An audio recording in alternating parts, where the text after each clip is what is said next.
कोना कहानियों का कोना कहानियों का में आज की कहानी है अपराधी। इसकी लेखिका है नासिरा शर्मा, आवाज प्रज्ञा पांडे की। राम मनोहर त्यागी को रिटायर हुए अभी साल ही गुजरा है, मगर उन्हें लगता है कि 100 साल लंबा कारावास भुगत कर बैठे हैं। सरकारी नौकरी खत्म हुई, क्वार्टर छूटा, यार दोस्त बिछड़े, शान और दबदबा गया, शहर बदला। उस वक्त जब सब कुछ गुजर रहा था तो उन्हें महसूस हो रहा था कि गुलामी से पिंड छूटा, भटकन से फुर्सत मिली। अब वह नए शहर में जाकर नई जिंदगी शुरू करेंगे। मगर बेटे के घर आकर उन्हें महसूस हुआ कि वह यहाँ कुछ भी नया नहीं कर सकते हैं। सुबह से शाम गुजर जाती है, न किसी से मिलना न जुलना। इस उम्र में मित्रता केवल काम की जगह तक सीमित नहीं रह जाती है, बल्कि एक दूसरे के घरों की बैठक तक सिमट जाती है। पास पड़ोस के 2-3 घर हैं, मगर कौन जाए। धुरिंदर कई बार कह चुका है कि पापा दीक्षित जी के घर हो आइए। वह कई बार बुला चुके हैं, मगर उनसे नाता क्या जोड़ना। जब वह पोते पोतियों का नाम शुद्ध हिंदी का नहीं रख पाए तो उनके घर का खान पान क्या पाक पवित्र रह गया होगा। उनसे मन बांटने का आधार क्या होगा। हमारे विचार ही नदी के 2 पाट की तरह बेगाने होंगे। राम मनोहर त्यागी पुलिस के महकमे में थे। शराब और रिश्वत से दूर रहे। पूजा पाठ, सच और ईमानदारी से उनकी दोस्ती गहरी रही।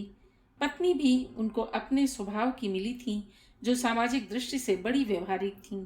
मीठा बोलकर भी वह किसी ऐसे वैसे के घर खाती पीती नहीं थीं। पड़ोस में कुरैशी हैं, अब उनसे क्या बात करना। सच पूछो तो उनके घर में सुबह शाम मांस बनता होगा, और मैं ठहरा शुद्ध शाकाहारी। उनके यहाँ पानी पीना भी सहन नहीं कर पाऊंगा। मेरा बेटा धुरिंदर मेरी मजबूरी नहीं समझता कि मैं उम्र के उस दौर में अपने को एकाएक नहीं बदल सकता, जिसने कभी पुलिस वालों की तरह न इधर उधर खाया पिया, न हाथ पैर मारे हों। जो संस्कार मिले उन्हीं पर अडिग रहा। पराई औरतों को माँ बहन समझा और लहसुन प्याज से परहेज किया। वह एकाएक चोला कैसे बदल सकता है। शाम बड़ी उमस भरी थी। बिजली को गए लगभग 2 घंटे हो गए थे। गर्मी से परेशान परिवार के सारे सदस्य बालकनी में बैठे थे। पंखा झलने के बावजूद मच्छरों के डंक ने शरीर में जहां तहां जलन भर दी थी। मम्मी, कल मेरा टेस्ट है और यह लाइट आ जाएगी। मुक्ता ने बेटी का गाल थपथपाया, मगर उसे खुद चिंता खाए जा रही थी कि पूरी 50 कॉपियां देखनी है। कल हर हालत में उसे नंबरों की लिस्ट ऑफिस में जमा करनी है। यह अच्छा किया जो खाना पका लिया, वरना इस गर्मी में किचन में खड़ा होना मुश्किल था। डैडी आ गए। अंधेरे में हेडलाइट देख टिंकू चहका। पूरी कॉलोनी अंधेरे में डूबी है। धुरिंदर शमा की पीली रोशनी से भरे कमरे में दाखिल होते हुए बोला। कोई मेजर फॉल्ट है। मुक्ता ने पानी से भरा गिलास पति की तरफ बढ़ाया। पापा कहाँ हैं? टाई की नॉट खोलता हुआ धुरिंदर बोला। दादाजी बाहर बैठे हैं, टिंकू ने कहा। और पापा, आपने आज दिन कैसे गुजारा? कहीं गए थे? बालकनी में आकर बेटे ने पिता से पूछा। कहाँ जाऊं बेटा, मेरे लिए यह घर ही भला। धुरिंदर को जवाब दे त्यागी हंस पड़े। सारे पड़ोसी आपको आदर और सम्मान से बुलाते हैं। उनके यहाँ भी बुजुर्ग हैं जो दिन भर अकेले रहते हैं। दीक्षित के पिता उनको गठिया है, वरना वह खुद आपसे मिलने आते। आप पहले कितने सोशल थे। एक ओल्ड मैन क्लब क्यों नहीं बना डालते? तब की बात और थी। मिलना जुलना व्यक्तिगत जरूरत नहीं थी, बल्कि नौकरी की मजबूरी थी। मगर अब जब वह मजबूरी नहीं रही तो मन जरूर करता है कि कोई अपनी पसंद और समझ का आदमी मिले, 2 बातों का सुख भी मिले। वरना बेकार में हंसना, गप्पे मारना मुझे कुछ उचित नहीं लगता। फिर भी पापा, समझौता तो करना पड़ेगा, वरना आप बीमार पड़ सकते हैं। धुरिंदर ने चिंता व्यक्त की। तभी बत्ती आ गई और सब कमरे की तरफ भागे। राम मनोहर जवाब नहीं दे पाए, मगर मन ही मन कहने लगे, चतुर्वेदी जी हैं जो बाजार के दूसरी तरफ रहते हैं। उनके घर जाना मुझे अच्छा लगता है, मगर रोज तो नहीं जा सकता हूँ। बहू बेटे पोता पोती 9 बजे तक घर छोड़ देते हैं। अब उनसे क्या बात करें। श्रीमती जी को भी मरे 10 साल गुजर गए हैं। तन्हाई तो तब से है, मगर ऐसी कैद जिसमें दम घुटने लगे, यह मेरा पहला अनुभव है। रात के 12 बज रहे थे। मुक्ता मेज पर झुकी कॉपियां चेक कर रही थी। धुरंधर को बार बार बिस्तर पर करवटें बदलते देख वह परेशान हो उठी। पेट में दर्द है क्या? नहीं। फिर सो क्यों नहीं रहे हो? कुछ ऑफिस में? अरे नहीं, वहाँ क्या होना है। मैं हफ्ते भर से बहुत परेशान हूँ कि पापा इस फ्लैट में सारे दिन अकेले रहते हैं। काम करते करते एकाएक ख्याल आता है तो मन घबराने लगता है। चिंता की बात तो है, मगर उन्हें भी अपने को बदलना होगा। पढ़ने का उन्हें शौक नहीं, टीवी देखते नहीं, बागवानी करना उन्हें पसंद है, तो हमारे पास कुल 15 गमले हैं। फील मुझे भी बहुत होता है उनका अकेलापन। आज पापा ने मुझे सोचने पर मजबूर कर दिया कि मैं जब रिटायर होऊंगा तो क्या करूंगा। नौकरी के साथ एक पूरी व्यवस्था आपसे जुड़ी रहती है और एकाएक उसके कट जाने से तभी कहते हैं कि इंसान को एक आध शौक रखने चाहिए। पापा को अपनी जड़ता तोड़नी पड़ेगी। मुश्किल लगता है। जहाँ जिस शहर में हम रहे, पापा ने मकान की जगह पड़ोसी को अधिक परखा है कि वह कौन है, कैसे स्वभाव का है। सच पूछो तो हमारा बचपन ब्राह्मण समाज के अलावा कुछ देख नहीं पाया। रुड़की न गया होता तो मेरी आंख न खुलती कि हमारे अलावा भी कुछ है। पापा तो इतना घूम फिर कर भी अपने तक सीमित हैं। अच्छा, अब सोना चाहिए। इतना कहकर मुक्ता ने मेज समेटी और बत्ती गुल कर बिस्तर पर लेट गई। काश पापा रुमानी हो सकते तो। शट अप, वह तुम्हारे पिता हैं। मुक्ता अंधेरे में हंस पड़ी। तभी तो कह रहा हूं कि जिंदगी का हर मोड़ एक नया आयाम होना चाहिए। जीवन बढ़ने का नाम है, घटने का नहीं। सच पूछो तो इंसान 40 के बाद समझदार और 50 के बाद जिंदगी के असली रंग पहचानने की क्षमता प्राप्त करता है। उससे पहले तो वह सिर्फ जोश और उमंगों से भरा एक पारा रहता है। देखो, मुझे सुबह 5 बजे उठना है। बातों में लग गई तो। मुक्ता करवट बदल कर लेट गई। थकी थी, सो गई। मगर धुरिंदर को नींद कहाँ। दिमाग है कि सोचना बंद नहीं करता है। अब सुई इसी मुद्दे पर टिक गई थी कि यदि पापा अमेरिका में होते तो क्या करते। उनकी दूसरी बीवी उन्हें पुराना कुछ भी जीने नहीं देती, जिंदगी का गुजरा हुआ सोचने न देती। तब पापा जीने की ललक के साथ देश विदेश घूमते या फिर किसी सामाजिक कार्य में लग बुढ़ापे में शांति की तलाश करते। खैर, जो भी करते, मगर इस तरह जाति पाति खान पान की रेखाएं खींच संसार के अनेक सुखों से अपने को वंचित नहीं कर पाते। साल भर में उनके अकड़े शाने झुकने लगे हैं। मुक्ता को शायद उतना महसूस नहीं हो सकता जितना मुझे। आखिर वह मेरे पिता हैं, और ऐसे पिता जो सुबह से वर्दी में तने दिखते तो रात को सोने से पहले तक वह उसी तरह नजर आते थे। उनके बहुत चाहने पर भी मैंने पुलिस की नौकरी नहीं की। और उफ, तुम अभी तक जाग रहे हो? मुक्ता करवट ले मुनमुनाई। धुरिंदर ने सिगरेट बुझाई और चुपचाप आंखें बंद कर लेट गया। अब उसका दिमाग ख्यालों से खाली था, जैसे पौ फटने से पहले आसमान पक्षियों से खाली होता है।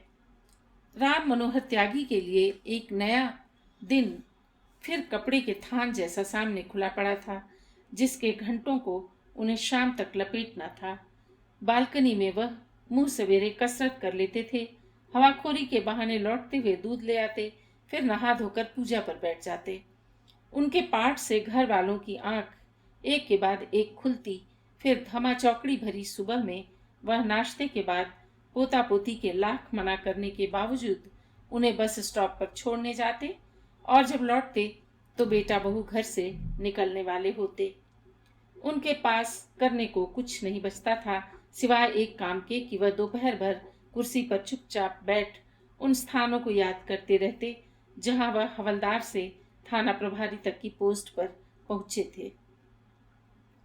अपनी मूछों पर हाथ फेरते हुए उन सारे बदमाशों को याद करते जो भागते हुए उनकी गोली का निशाना बने थे, या फिर डंडे की मार से अधमरे होकर उनके कदमों पर गिर उनके मुखबिर बन बैठे थे। उनमें से कुछ बदमाश ईद बकरीद होली दिवाली घर बुलाने लगे थे, मगर वह कभी गए नहीं।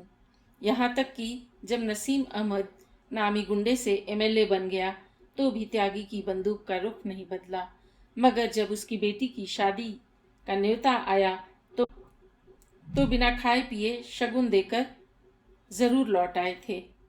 धुरेंद्र का घर धीरे धीरे तनाव में डूब रहा था। राम मनोहर का चेहरा डिप्रेशन का शिकार लगने लगा था। वह पोते पोती से हंसते बोलते जरूर थे, मगर उनकी आंखें नहीं मुस्कुराती थीं। पूजा का समय जरूर लंबा हो गया था। अब तो राम मनोहर शाम को भी पाठ करने लगे थे। पूरे फ्लैट में पाठ की भुनभुनाहट सबकी मांसपेशियों पर दबाव डाल अजीब उग्रता भरी बेचैनी पैदा करती थी। खाने के बाद शांति जरूर छा जाती थी तो टीवी चल पड़ता और राम मनोहर समय का थान बगल में दबा बालकनी में जा बैठते और फिर घंटे मिनट के हिसाब से उसे खोलते लपेटते गई रात तक चुपचाप बैठे रहते थे। उनको अपनी गलतियों का एहसास हो चला था कि उन्होंने गांव में अपना ठिकाना क्यों खत्म कर दिया। खेत मकान भाई को देकर वह अपने हिस्से का पैसा धुरेंद्र को फ्लैट के लिए दे चुके थे, जिस पर उनकी नहीं धुरेंद्र की नाम पट्टी लगी है। ईंट उन्होंने जोड़ी, मगर घर की व्यवस्था बहू बेटे के हाथ में है।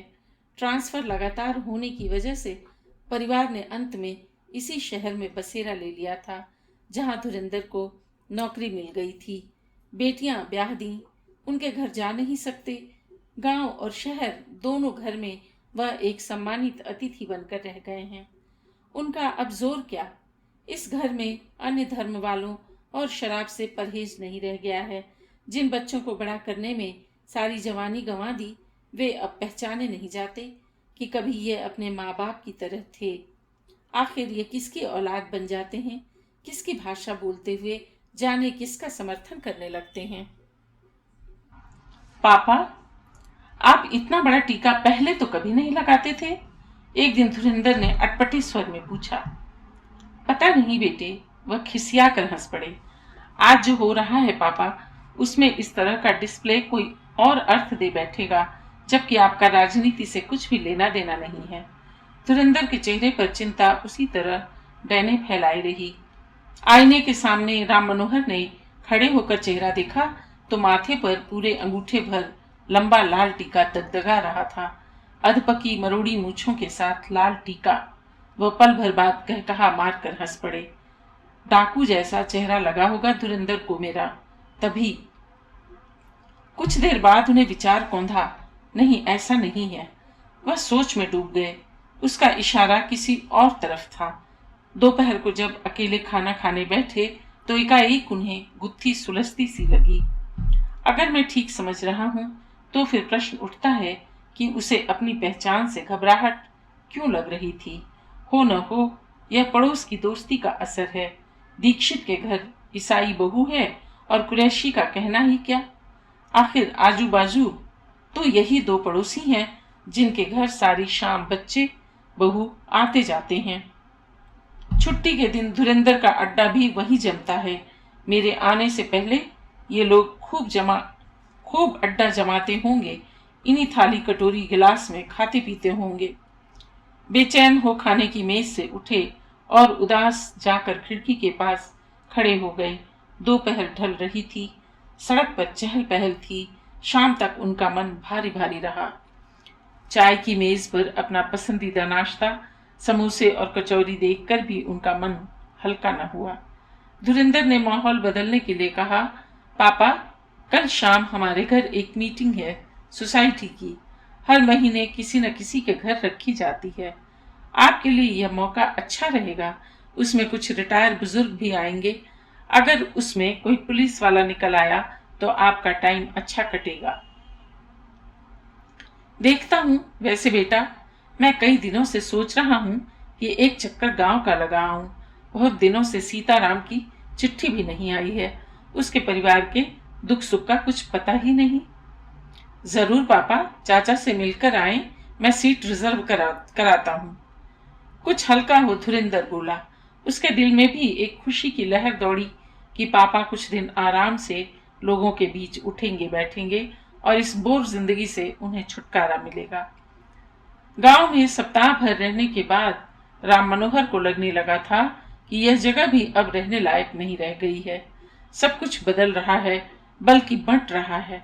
खाना पीना तो कभी साथ न था, मगर काम धंधा साथ था। मौत बीमारी साथ थी। एक के दुख का दूसरे पर एक के दुख पर दूसरा काका चाचा कहता दौड़ता था, मगर अब कोई किसी को पहचानता भी नहीं है। यह कौन सी हवा चल पड़ी है जो सबका मन बदल रही है। शब्बीर नानबाई के घर शादी हुई, एक भी न्योता ब्राह्मण टोले नहीं आया। पहले रस्म थी कि मुखिया राम अवतार के घर के लोग बारात के आगे चलते थे, मगर आज उनकी बात तो दूर, पास रहने वाले को भी बुलावा न आया। नौकरी हमने भी की थी, मगर चोर चोर में भेदभाव कभी नहीं रखा था। कानून का न्याय अपनी जगह पर था और संस्कार का सम्मान अपनी जगह।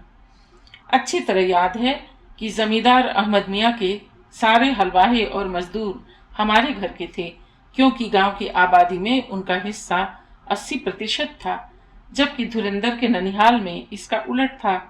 वहां पर कुंवर सूरज प्रकाश की सारी प्रजा मुसलमान थी, क्योंकि देहात ही उनकी आबादी से भरा था।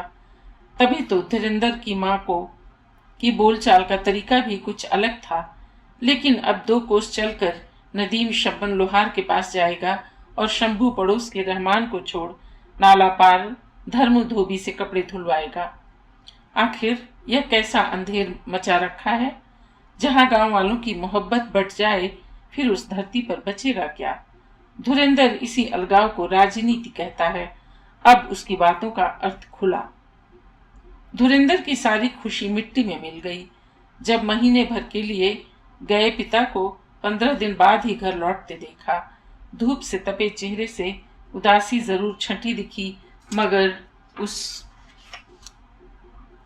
खुले चेहरे के आकाश पर चिंता की गहरी लकीरें अपना निशान जरूर छोड़ बैठी थीं।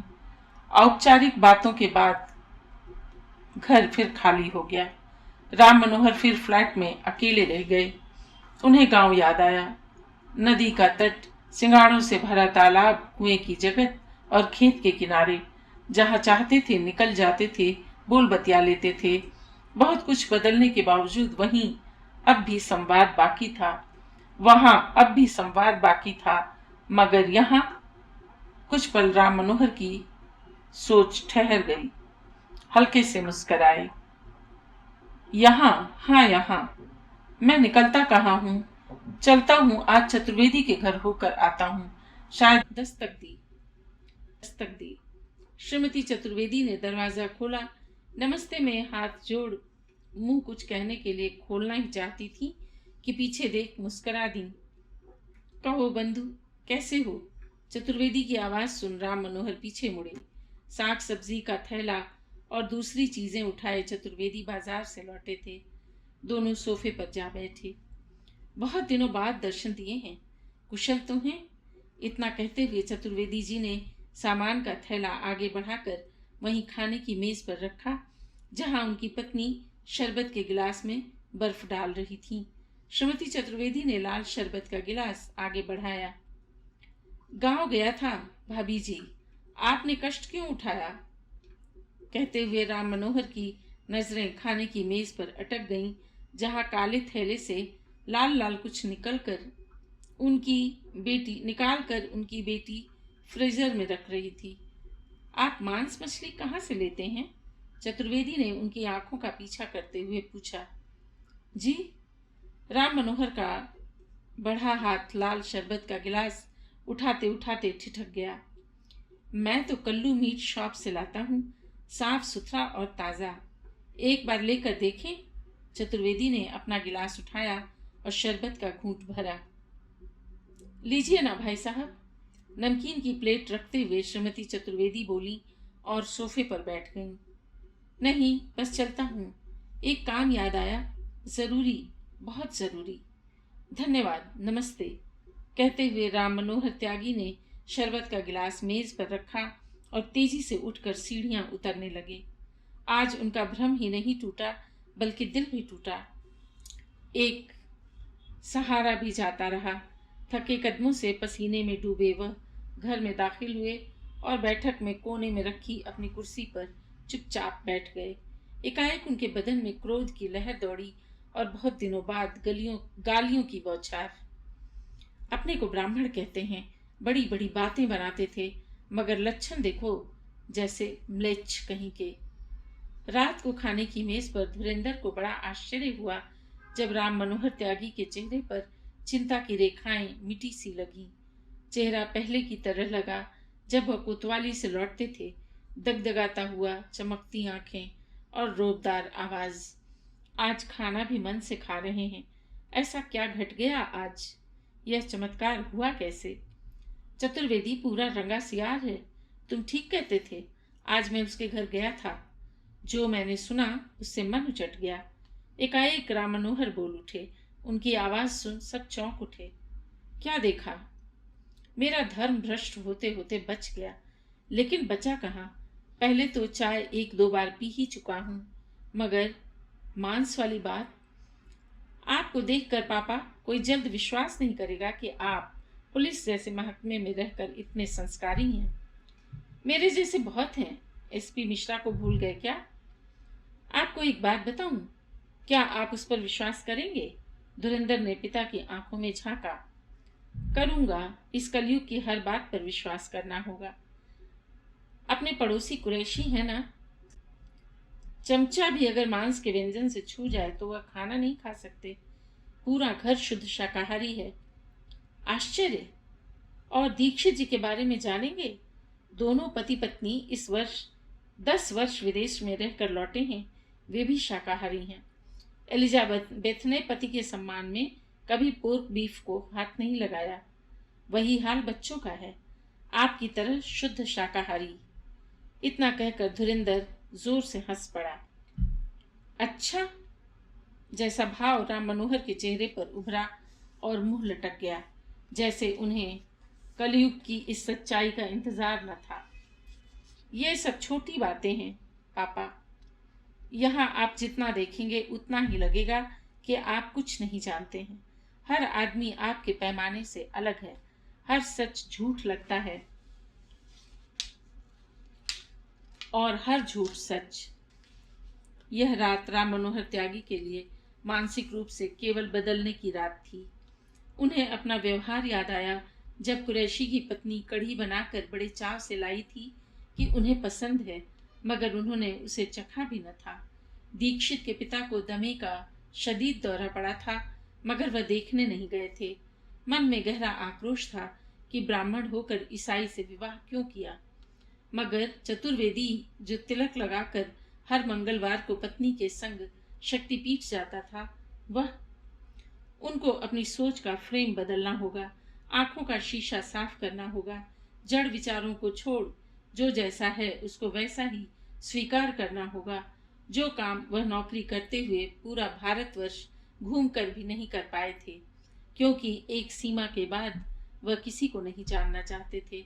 उन्होंने जो जानना था वह सिर्फ इतना कि अपराधी पकड़ना है, उसकी जमकर पिटाई करनी है, चार्जशीट तैयार करनी है और रिश्वत लेकर न कोई काम करना है, न पराई औरत और शराब की बोतल को हाथ लगाना है।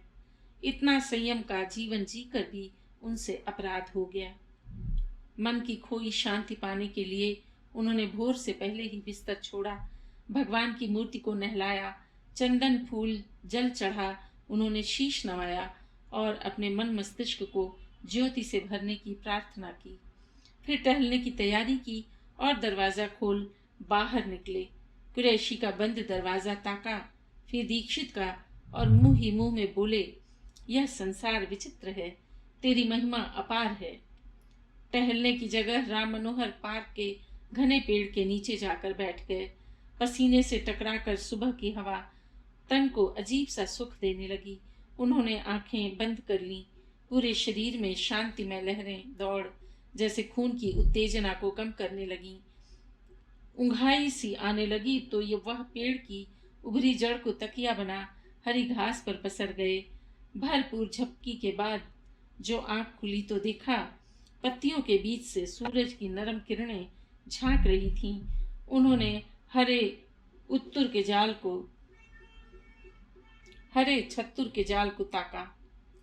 कितनी शाखाएं, कितनी पत्तियां, कितनी कोपलें सिर्फ एक वृक्ष में। मन में मृगछौना जैसे दौड़ गया, चेहरे पर मुस्कुराहट उभरी, आंखों में चमक, मोटे तने के खुरदरेपन पर हथेली जमा उठे। फिर ऊपर घने पेड़ को निहारा और घर की तरफ चल पड़े। राम मनोहर त्यागी का मन मस्तिष्क बहुत हल्का था, जैसे पत्ते पर ठहरी ओस की बूंद। ऐसा तरोताजापन उन्हें कभी विद्यार्थी जीवन में महसूस हुआ था, जब वह कुछ नया सोचते थे, कुछ नया पढ़ते थे, कुछ नया कहते थे, कुछ नया लिखते थे। एफआईआर के अलावा हाँ, उन्होंने कभी कविताएं भी लिखी थीं। पुलिस की नौकरी में उन्हें कितना जड़ बना दिया था। पुलिस की नौकरी ने उन्हें कितना जड़ बना दिया। और अब कुछ याद नहीं आ रहा है, वह पंक्तियां क्या थी, कुछ याद नहीं। ज़ेहन में लय फिसल रही है, मगर शब्द वह पकड़ नहीं पा रहे हैं। भाव अलबत्ता पकड़ में आ रहे हैं। हाँ, याद आया। कविता कुछ यूं थी। इंसान बुनियादी रूप से एक वृक्ष ही तो है, जो पहले पहल अंकुर के रूप में फोड़ता है दो कोंपलें। कोंपलें बन जाती हैं जब कोमल शाख, तब शाखों से फूटती हैं अनेक पत्तियां। शाख, टहनी, पत्तियों के संग सबको बांधे रखता है तना, जैसे धरती बांधती है अनेक इंसानों को, जो रंग, भाषा, धर्म में होते हैं अलग अलग। राम मनोहर त्यागी जब मस्त मस्त से घर के पास पहुंचे, तो बेटे को दरवाजे के बाहर खड़ा देख चौंके। आज उन्हें समय का ध्यान नहीं रहा, धूप फैल चुकी थी। कहाँ रह गए थे पापा? बेटे की आवाज में चिंता का पुट था। रह नहीं गया था, बल्कि वापस लौटा हूँ अपने में, एक नई जिंदगी जीने के लिए। राम मनोहर त्यागी को ऐसा कुछ जवाब बेटे को देना चाहिए था, मगर वह तो भूली बिसरी कविता की पंक्तियां मन ही मन दोहराते अंदर चले गए। अवाक खड़ा धुरंधर पिता के खिले चेहरे और तेज चाल को देख समझ नहीं पा रहा था कि आखिर पापा को हुआ क्या है। किसी अपराधी से अब मुलाकात होना तो नामुमकिन है। फिर यह परिवर्तन किस मौसम की पूर्व सूचना है।